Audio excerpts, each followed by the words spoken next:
Ladies and gentlemen, welcome to the Garage Gym Athlete Podcast. Dave, Joe, and Jerred here bringing you the heat today, talking about resting in between sets. So I'm going to start with a question, and I will then answer it myself. Joe, you first. If you're doing hard intervals, let's say on an AirDyne or a rower, so it's actually going to be two questions for each of you. This is just hard intervals, conditioning intervals, sprint.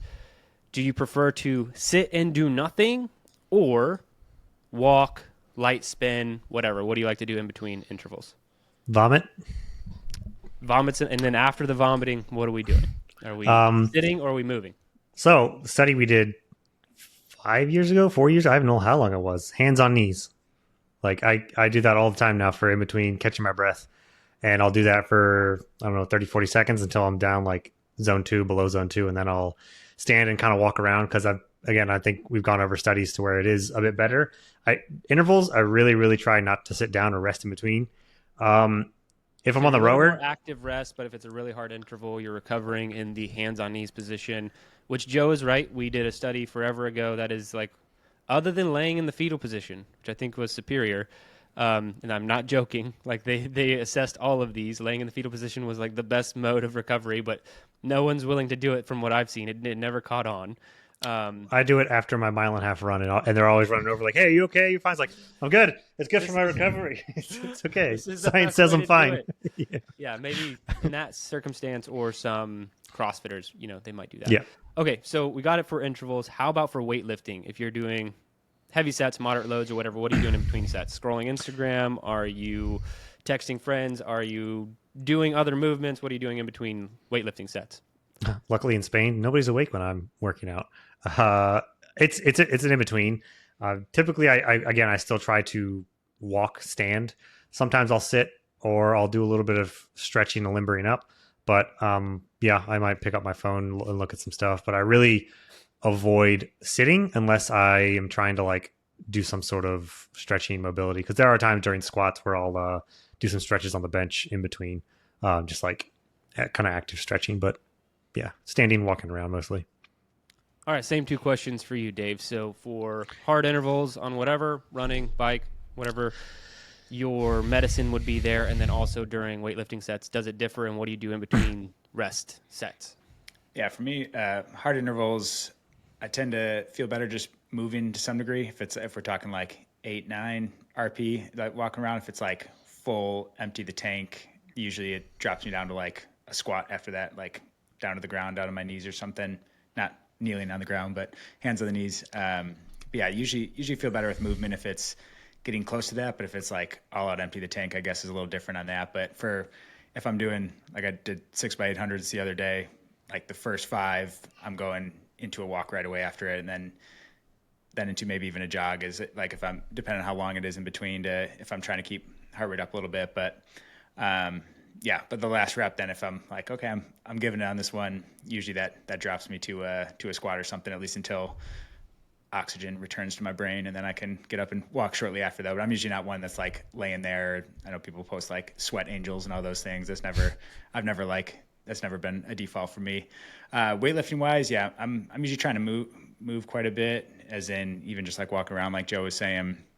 If I'm doing heavy lifting, like if I'm trying to if I'm doing, say, like a 5x5 heavy squat or something, I'll just kind of walk around in between, but don't like to sit either. But most other workouts, usually it's supersetting something, even if it's, so usually it naturally bakes it in. So even if I'm resting for a chest exercise and doing a back exercise in between, just for efficiency's sake, I like to structure most things like that anyways. Nice. Okay, so for me, it is different between the two. If I'm doing hard intervals, and that's the reason I asked, because it's different for me. If I'm doing really hard intervals on air bike or rower, running, whatever, I want to do nothing, absolutely nothing in between sets. I don't want to do my favorite recovery position. If I could just sit there or lay on the ground, that is my go-to, and I don't know why. It always has been. I'm like, if I do an all-out 400, I'm fine to lay on the ground until the next 400. I don't typically ever actually lay down, but like I would be fine to do that. And I don't know why. Because it's completely different when I lift weights. When I lift weights, even if it's a really hard set, like it doesn't matter what it is, I want to move around. I want to be more active. I'm not typically doing other exercises or anything, but moving around. I have a treadmill in my gym and have for the last several years. I might walk for a little bit, something along those lines.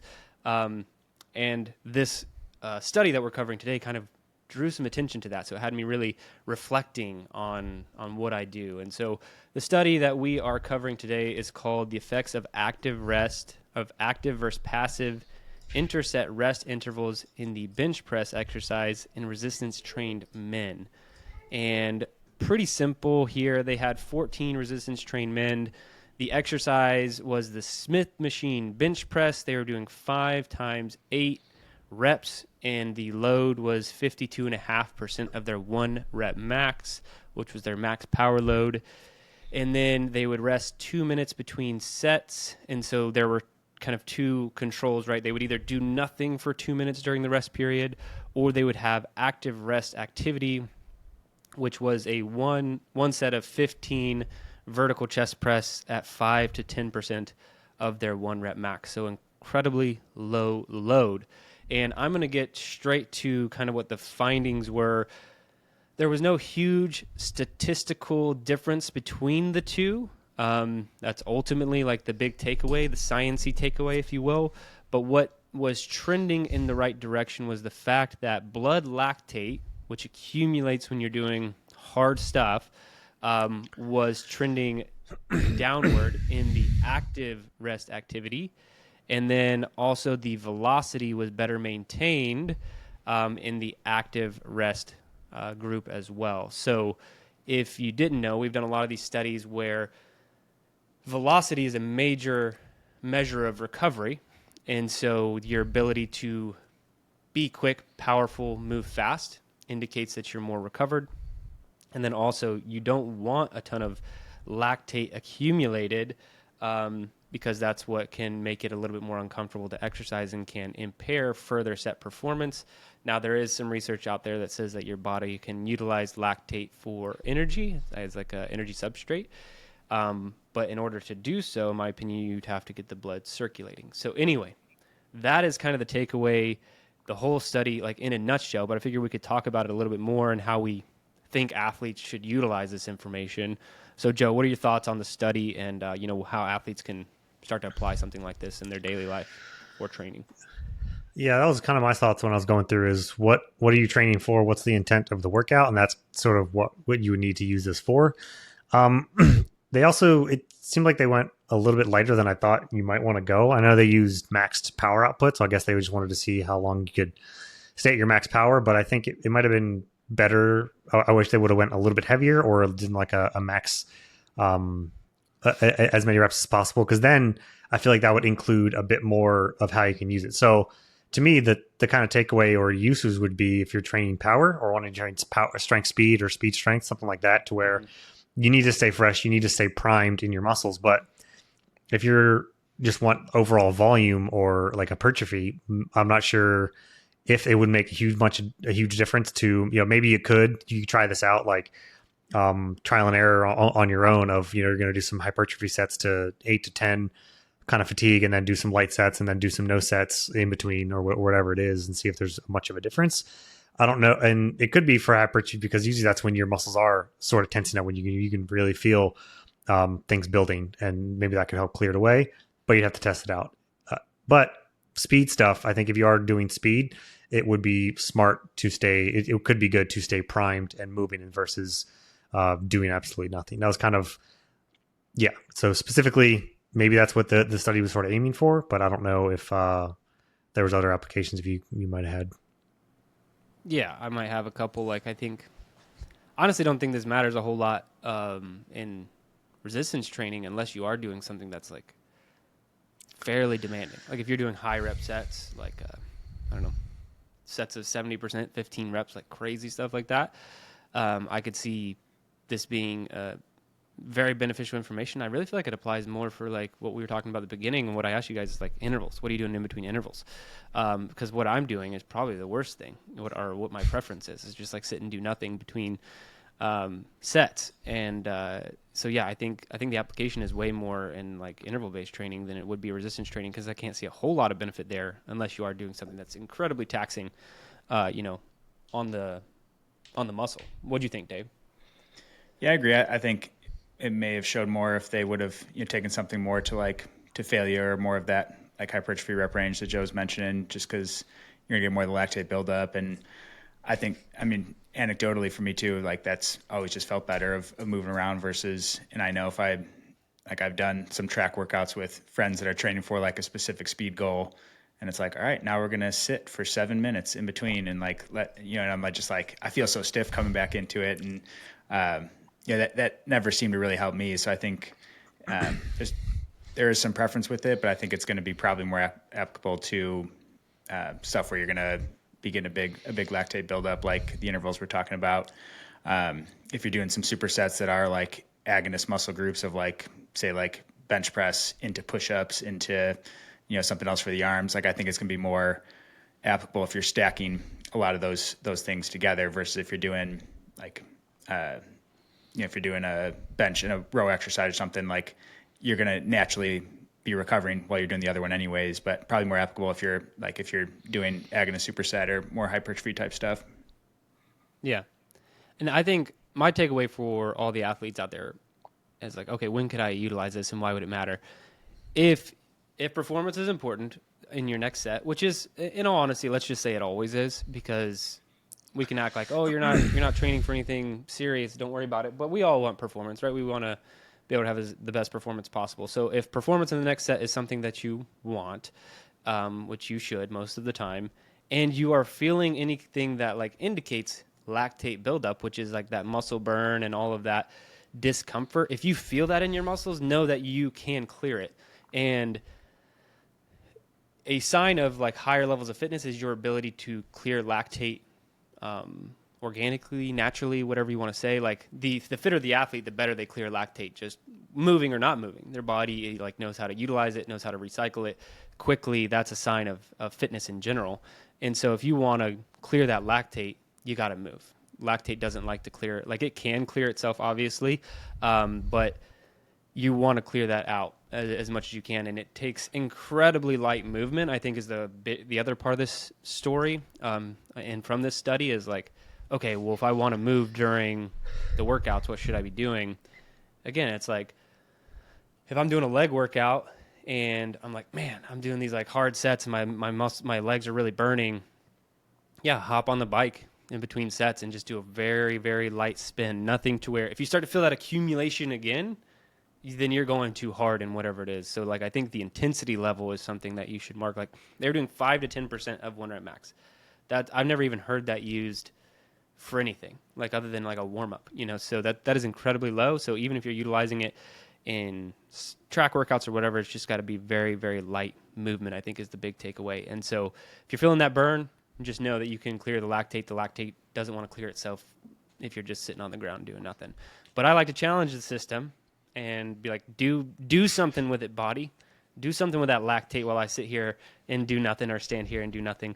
I don't know why that's my preference. And what's funny about it too is like, it's like a mental thing for me too. I'm like, why don't you like move around? I'm like, no, I'm working real hard. I want to rest when it's time to rest. I will work really hard when it's time to work again. I'm like having this internal battle with myself when I'm not moving around during my rest sets of hard intervals. Just maybe I'd be fitter if I changed that approach. I think I have a similar mindset. I don't see walking at like 1.2 miles an hour as like a high degree of work though either. No, it's too much. It's adding too much to the. Another reason I've done this in the past is like if I'm measuring distance in a workout, like sometimes I'll do a minute hard, a minute off on the treadmill or something. Let's say I do that for 30 minutes or an hour. The benchmark, what I'm measuring in that workout is the total distance. Like that's what it is. And I'm like, I don't want me walking at 3 miles per hour versus 4 miles per hour versus 1 mile per hour to be the difference in what that outcome is on the workout. So anyway, that's another thing. I'll justify this all day. What else you got? Just kidding. Ultimately, at the end of the day, you should be moving around. I think that's the biggest takeaway. Do you guys think there's any other like looking at heart rate or any of those things of like as it relates to lactate clearance, like anything people could be looking at that, like if they want to test it, it'd be like, oh, I'm doing a hard 400, 800. Like, are there any other things that people can look at aside from just like time or distance to be able to track? Joe, what was the protocol we did when you came over to my house? I guess probably like a year or two The ago. I think 2 the years ago. zone Like, two one. yeah, what were we doing to clear lactate? We we were measuring lactate, but then I guess we just technically stand around after the fact, right? It was like, Well, we were running in 15-minute intervals, and every 15 minutes you get off, poke your finger, measure the level, and get back on. And then it was like depending on what the reading was, the whatever the minimal, I think. Um, millimole, yeah. yeah, you would either have to increase your pace or decrease your pace or whatever. So like, and then you'd find your pace or your heart rate. Like it was the pace based off of your heart rate. So like I Right. would shoot for like 145 at first. Okay, up it. 150. Okay, up it. And then it was like, okay, maybe the 155 is too high, so we had to bring it down to like 152. And I was like, okay, that's your zone two right there. Yeah, and the speaking of protocol, Dave, the reason I said that when you asked that question is because we did a YouTube video on this, and we actually it was me, Joe, and Mark Bishop, and we were actually trying to find out, yeah, where that zone two is. But also part of that is like once you go over this threshold for accumulating too much lactate, you're no longer in zone two. That is like the truest form of zone two, the most individualized approach to zone two as well. People talk about conversational pace. People talk about, going slow within a certain heart rate. But ultimately, are you accumulating lactate? And if you're not really, then you're most likely in zone two, or if it's within this threshold that we had in that episode. So we do know that clearing lactate is probably zone two or lower, typically. So I think anything, if we're looking for like a prescription and be like, I would make sure I'd want to be in like the very low end of zone two. So if like my upper end zone two, say, is 150 beats per minute, and my lower is like 117, I would want to be in like a 117 to clear, but maybe the intensity should even be less than that. I don't know, but that's where I'd want to be if I'm actually like, okay, I need to clear some lactate right now. But where I think this would be most helpful is like in the middle of like a Murph workout, but there's no time to waste. You can't. No. So it's like I think it's better just to train in these fatigued positions, which is only my counter argument to all of this is. And Joe, you kind of mentioned it's like, what are you training for? Like, I don't always want to be in a perfect position for my next set, depending on what I'm training for. Like, if I'm going for max sets, a 1 rep max or 20 rep max or anything, 5 rep max, I want to rest 19 minutes between sets. I want that next set to be the best possible thing that it can be. That's what I'd want in that condition. But if I'm training to get better at something like Murph, and they talk a lot about this in high rocks training. Like, I want to be in compromised positions constantly. Like, I want to know what it feels like to run a mile after I've done 500 squats. Like, these are the positions I want to put myself in to be better. Like, I want to accumulate as much lactate as possible and keep moving. And I think that might be, again, not speaking from a scientific perspective, just an athlete's perspective right now, that might be what causes the body to figure out what to do with lactate in those positions. Is like, okay, hey, body, here's a bunch of lactate. I don't plan on stopping. What are you going to do? And fine, we'll use it. That's what I think that's what the body will do eventually. Like, you'll train yourself to be able to continue to move in these fatigued or compromised positions. God, I just think about that first quarter mile of the second mile of Murph. It's like a crawl. Like, I feel like I can walk almost at the same speed as the slow jog to get that first quarter mile going. And then it's like, okay, I can actually get up to my jogging run speed. But that, yeah, it's like yeah. it's happening. Yeah. And I did like a mock high rocks workout last year or sometime earlier this year. And yeah, just starting off that, like getting up the driveway and up and around the corner a little bit, it was just like, oh my God, I'm in a crawl right now. But then by the time I got to halfway, I'm like, okay, this is fine. I'm already gone way through. So yeah, practicing, get yourself full of lactate and then train that way. Don't do this. Yeah, that's what I'm saying. Like, what do you want? What's the goal? If the goal is to like see how your body continues to move with lactate, try it out. But it's also how you make people throw up. I can tell you that from a coaching perspective. You want someone to throw up, just take someone who's fairly trained, moderately trained, and fill their body with lactate. I don't know what the mechanism is exactly, but it will make them throw up 9 out of 10 times. It takes a very trained athlete to not throw up from massive amounts of lactate accumulation. And there's a practical side to all this too. That's where, like, we can look at some of these studies and it's like like you said, 19-minute rest time between if you're going for max performance, and you could find a study that shows that. But it's like, okay, do you have 20 hours to train during the day where you can rest 19 minutes between each set? Like, what are you giving up by, okay, I'm getting a little more bar speed on this, but my volume decreases by 40% to get you there, and all the benefits that come with more volume based on what your goals are. Like, those are the trade-offs that always come with these studies that people don't look at. They're like, okay, well, I'm going to start resting a little longer. I'm going to go find a bike in between my squats or go do some chest press in between. And it's like, are you missing out on more volume or intensity elsewhere by trying to optimize this one thing?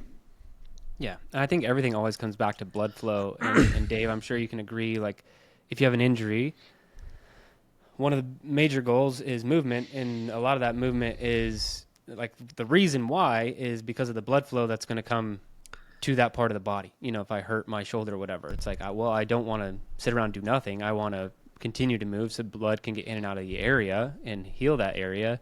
It's the same with recovery. Like, if you're really sore, it's better to move, get blood flow throughout the body. Blood flow helps the immune system. Like, blood flow helps a lot of things. Like, blood flow even helps pre-workout if you're trying to target a specific muscle group. Like, I think, like, one thing that I do to, like, trying to prime my legs for a leg workout is I'll sit on the AirDyne. I'll do, not like a max set, but I'll do 2 or 3 minutes. I'll start really light, and then by the end of that, like, say I'm 45 seconds out to being done, I'm starting to push it up to like 80% intensity, 70, 80%. Then by the last 20 seconds, I'm going 90% intensity. This is like right around where, it would become a really tough workout, and then I stop, and it's just like I'm just starting to, like, have to breathe a little bit harder. But what I feel is a bunch of blood rush to my legs, and then I'm like, okay, now I'm ready for a workout. And that's the best position you could prime yourself into any workout, is getting a ton of blood flow to that area before you even start the training. All right, gentlemen, let's get to, well, Joe, you had a question. You want to surprise me with a question on the podcast? Yeah. Let's hear it. So you've had your gym equipment or your gym up running for like 2 months now or something? Yeah, I think so. Yeah. So you were bodyweight for a while, then now you have your gym, you're set up, you're happy with all that. Has there come a time during your workout where you didn't have a piece of equipment that you did before, you missed a certain piece of equipment, or you've since ordered like a one-off piece of gym equipment from your original bulk order? No. So if anybody wants to hear everything I ordered, I did a podcast episode on that, I don't know, a few months ago, on like everything that was in the garage gym order. I don't think anything has come up. I'm trying to think. Because I have a barbell with plates, I have dumbbells, I have kettlebells, rings, pull-up bar. Like, I have everything that I need. So nothing's come up. The only thing I didn't order that I had previously that I will eventually order, just hasn't been a priority, is that freak athlete thing. That's what I thought. That was like your newest thing that you got and you loved. Yeah, I had purchased that recently before it went with the last house, and I would order that again. Now, what I liked about that thing and how I primarily use it, even though it's like 97 machines in one or whatever they claim, I really use it primarily for 2 things. And that was GHD sit-ups, because I really like those. The jury's out on whether or not that's bad for your back. Maybe Dave, you can talk more about that. But sometimes I feel like my back's in a lot better position since I started doing fewer GHD sit-ups. So who knows? So maybe I should stop that altogether. But the Nordic curl, I just don't feel like there's a great way, I'd say as a minimalist equipment athlete, to train the hamstrings in like any significant way. Like, yeah, you can deadlift and everything else, but that comes with trade-offs, and that's still like there's a lot more muscle groups involved. So like directly training the hamstrings I find to be fairly difficult, but also incredibly important. And so I was doing a lot of Nordic curls. Even before I had the freak athlete thing, I had that thing that attached to your door, like underneath your door, to where you could do it that way. But I don't have a great setup in this gym for something like that. And so that is the only thing that I want, and it's primarily for, let's call it 1, maybe 2 exercises, possibly back extensions. I'm trying to think if I use that thing for anything else. That ended up being, like, I tried a lot of the different things that it had on there. Like, you could use it for split squats, right? To put your foot on for rear but elevated. I didn't find that, like, I've never been big on the split squat thing. Like, it doesn't bother me if my foot's on a bench.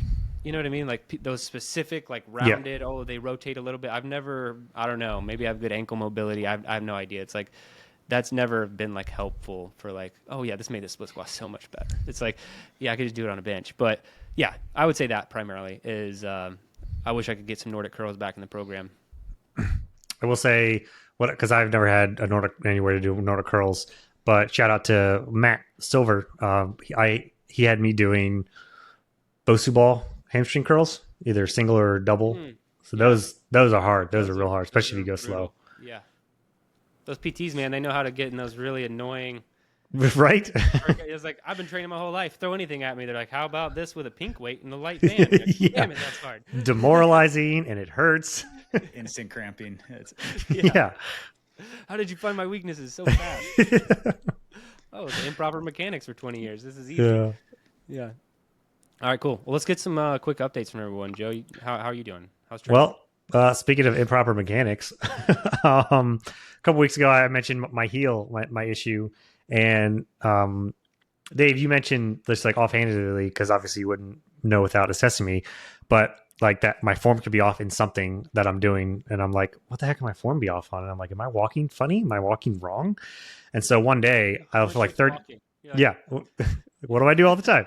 So one day I'm in the living room in one evening, like for 30 minutes, just doing like really, really slow steps, doing circles in the living room. Like, what am I doing? If I'm walking funny? And I was, Wish there's a video of this. yeah, right. Like Liz just like peeking around the corner of me video and just like going back. Yeah.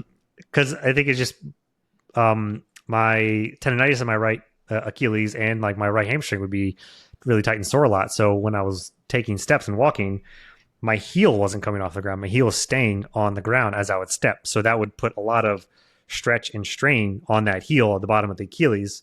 And I was realizing that, and I'm like, okay, so when I step, I actually have to like think about flex my calf, flex my hamstring. And I did this for like 20 minutes of like learning, like relearning how to walk. And I'm fine now. I mean, I still have a bone spur, but like the very next week I got on the treadmill. Walking, you're better. Yeah. That's incredible. Self-assessed. Yeah. So the very next week I went on base.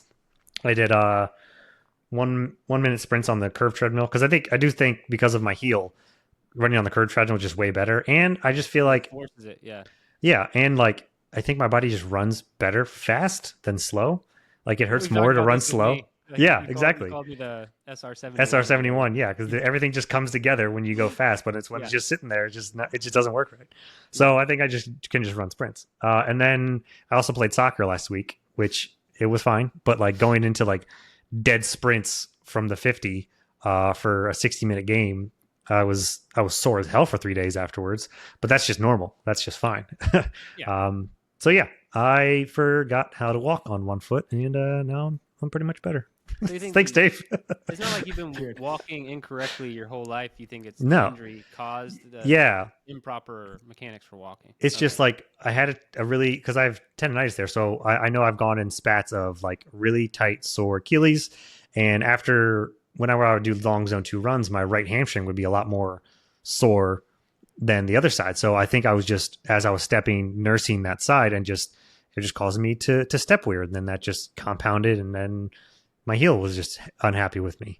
So, and then once I figured that out, it's better. Well, way to go, Dave. You're welcome, I guess. Yeah. Send me the bill. Dave's like, I think you're doing something wrong. Yeah. It's like, oh, just walk around the living room for a half hour. Yeah. Dave, how's training for you going? Good. Yes, mentioned. So I think last update. So trying to cut back some of the running. So I feel like my running's in a pretty good spot for the 5K and lifting challenge I'm going for, and definitely still weighs on the numbers, and a lot of that's coming down to honestly body weight. And it's weird because I've never had too much of a problem gaining weight in the past with like football career and those things, and I feel like I'm a easy gainer, not a hard gainer, but just with more running volume and some of those things and eating cleaner, it's actually surprisingly hard too. And I know how to gain weight if I was like, I could go put 5 to 10 pounds on over a Thanksgiving weekend, but like to put on actual muscles, when I say that, people are like, oh yeah, no, like it's easy to gain weight. I'm like, yeah, I could gain a lot of weight quick, but to actually put muscle on is like just an incredibly slow process. So that's where trying to play with that right now and figure out what I need to be doing to get some more weight on, because that's where I know if I could add 5 to 10 pounds of muscle, even just weight, so not all that being muscle, but the lifts are going to be a lot easier. So I will be testing out. I think we're planning to, me and a buddy of mine are going to test out the challenge sometime here in November. So we'll get an initial baseline. I've been training at it for about 10 weeks now or so, 10, 11 weeks. So it'll be fun to see what the baseline is. Cause I said going into it, I'm like, I have no idea if this is a 6-month goal or a 18-month goal or a 3-month goal. So it'll be fun to see what that baseline's at. Should have taken a day zero baseline. I should have, yeah. It's motivating to see the progress, like. Yeah, I bet there's been a lot already, that I won't see. Well, cool. You'll have to keep us updated on that, but you feeling good? No aches, pains, injuries, nothing? Good to go? Yeah, mostly good. With a little more bench in my right shoulder. That's something from football that I've had for, I don't know, 20 years at this point. So it kind of comes and goes, but bench is probably the only thing that I need to be a little cautious with, which I don't love flat benching, but trying to figure out ways to work around that. Were you ever an athlete if you didn't ever have a shoulder issue, or if you don't currently have a shoulder issue? Not possible. Anything. Yeah. I think bench press might be one of the most, like, I don't know. It's like I'm okay with a squat being like something, but the bench is so stupid. It's just every time I bench, I'm like, I lift it off the rack, and I'm like, this could go wrong. This could just go wrong for no reason. People die every year doing it, which I think is crazy. But also, it's just such a weird position. Like, I've never really found myself in that position, and doesn't feel very functional. But training your triceps and your chest is pretty functional, and I think a close grip bench press makes a lot more sense than a typical bench press. That's why I always love dumbbells. Well, that's what my oldest, he's 13. They're starting to get in the weight room and stuff. They're about to start off season because football season is winding down for them. And the questions come like, how much do you bench? And I'm like, oh, that's still a thing. Dang it. Okay. And there's no way I can convince him that it's not important. You don't need to worry about it. Like, no, we're going to have to bench press. Right. So I think, it's just a thing. It's a thing. Always will be. How much you bench, bro? All right, for me, training-wise, it's been good. I need to change something. I am starting to plateau a little bit. So I've been doing the Strike Zero program, and here's how I've been measuring those things. Like, so what you do in the Strike Zero program, you pick an exercise, and then you pick an reps. Okay, so example, I will typically do like 100 pull-ups. There are more than one exercise, but I'll typically do a push, a pull, and a lower body. So for the pull, I'd pick pull-ups, and I would 100. You're supposed to do it in as few sets as possible, right? So every set is a max set, should be. And the two things I'm tracking are my opening set, like how many reps I get, and then also the average reps per set. So the opening set is the first set rep, like what is your max? And then after that is how quickly did you finish it? Like, did you finish 100 in 4 sets, 3 sets, 5 sets? So just averaging that out, the two things I'm tracking. And those things have been steadily climbing, but I'm starting to plateau in that regard. And I'm also starting to plateau on the conditioning side. So I've been testing, I've mentioned this Murph broken down into multiple rounds of 160 meters, then 5, 10, 15 pull-up, push-up, squat. And so I've been doing not only that like as an entire workout, but I've also been doing a 10-minute AMRAP version of that, just at how far can I go in that. And I'm like barely able to PR. I'm like able to get back on the treadmill and get like additional 10 meters or something like that. But then the next time I try it, 4 days later or whatever, I might fall back 10 meters. It's like I'm edging like on that line of being able to see progress. And then same with the pull-ups, but I'm pretty proud of myself. I think my last opening set of strict pull-ups with a vest on was like 24 reps. So I don't know how many strict pull-ups I can do right now with a vest off, which should be something I'm going to test. But I also got sick last week, and so I'm not going to switch anything on the program yet. I'm probably going to push it through another 2 weeks because I started to see a little bit of performance like degradation, if you will. But then it was like, then I was sick, like within 36 hours of that. And I'm like, well, your body's normally sick before you know you're sick, so part of me is wondering if it was just that. So I'm going to let everything shake out over the next 2 weeks, but it's been fun. It's been fun to see the progress because I'm testing everything so frequently.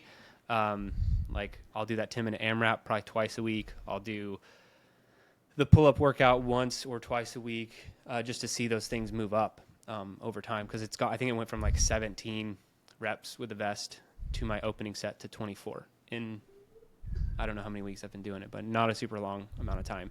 But I'm starting to feel like the workout's not really kicking my ass anymore either. It's just, and that's kind of to be expected with body weight stuff. It's hard for it always to be challenging, but I'm getting to the point where I'm like, the first time I did that and you do like 5 sets to failure with a vest on, you're like toast. And now I'm like, I'm finishing faster. I feel fine. I'm not sore the next day. Which you don't have to be sore for it to be a good workout, but I could tell like I'm really adapting to the training. So I gotta decide what's next within this program to keep progressing. Well, could you do the strike 0 day with kettlebell? Yeah, I've thrown that idea around, but I don't know if I want to go. I like taking things to failure with body weight and a vest, but I don't like taking things to failure as much with because it's power.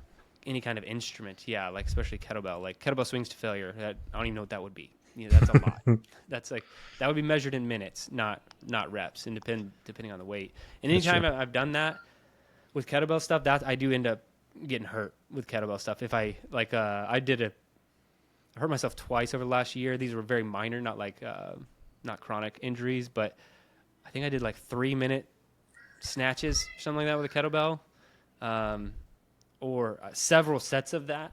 And my shoulder ended up being jacked up. I did way too many kettlebell swings. My lower back ended up being messed up.